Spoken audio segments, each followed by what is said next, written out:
పని రేపు టీటీడీకి సమస్య రాకుండా చూసుకోవాలి. మరి భారం అయిపోయి మళ్ళీ మొదటికే మోసం రాకుండా చూసుకోవాల్సిన బాధ్యత టీటీడీది, ప్రభుత్వాలది. రెండోది, ఈరోజు పవన్ కళ్యాణ్ గారికి వాళ్ళు స్వాగతం పలకడాన్ని రాజకీయంగా మనం చూడలేము.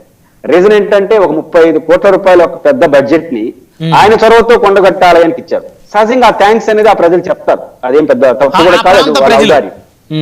ఆయన ఇప్పుడు పవన్ కళ్యాణ్ గారు అనే వ్యక్తి చొరవ చూపుకున్నా అంటే అది వచ్చింది కాదు కదా.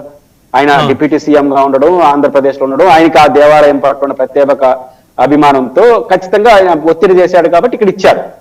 అంటే ఖచ్చితంగా ఆ కృతజ్ఞత లోకల్ ఎమ్మెల్యేగా వాళ్ళు చేస్తున్నారు. ఇప్పుడు తెలంగాణ ముఖ్యమంత్రి రేవంత్ రెడ్డి గారు తిరుపతికి వచ్చాడు. చంద్రబాబు నాయుడు గారు, లోకేష్ గారు, పవన్ కళ్యాణ్ గారు తప్ప మొత్తం క్యాబినెట్ అంతా స్వాగతం పలికింది. అంత మాత్రాన్ని ఇక్కడ రేవంత్ రెడ్డి లేస్తాడు కాంగ్రెస్ అనుకుంటే భ్రమ. కాబట్టి పవన్ కళ్యాణ్ గారు స్వాగతం పలికిన జనసేన అయిపోతుంది అనుకుంటే అది కూడా భ్రమే. కాబట్టి రాజకీయం వేరు, ఆడున్న పరిస్థితి వేరు. నిజానికి తెలంగాణ వాళ్ళు స్వాగతం చెప్పండి నేను ప్రత్యేకంగా ఏం చూడను. ఎందుకంటే ఆ ఆలయాన్ని ఎవరు బాగు చేయాలి? టెక్నికల్ గా చూస్తే తెలంగాణ ఎండోమెంట్ శాఖ చేయాలి.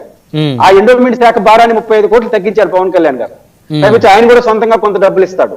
ఇంత సాయం చేస్తుంటే వాళ్ళు థ్యాంక్స్ చెప్పుకునేట్టుంటారు. వాళ్ళ భారం కొంత తగ్గించాడు, ఆ ఆలయానికి ఉపయోగపడుతున్నారు కాబట్టి ఖచ్చితంగా థ్యాంక్స్ చెప్తారు. అది వాళ్ళ ఆ ప్రాంతం యొక్క గొప్పతనం. కాబట్టి ఖచ్చితంగా ఆలయం బాగుండాలి, ప్రపంచ దేశంలోని ఆలయాలని బాగుండాలని కోరుకుందాం. భక్తి అందరిది, కానీ ఏ రాష్ట్రంలో ఆంధ్రప్రదేశ్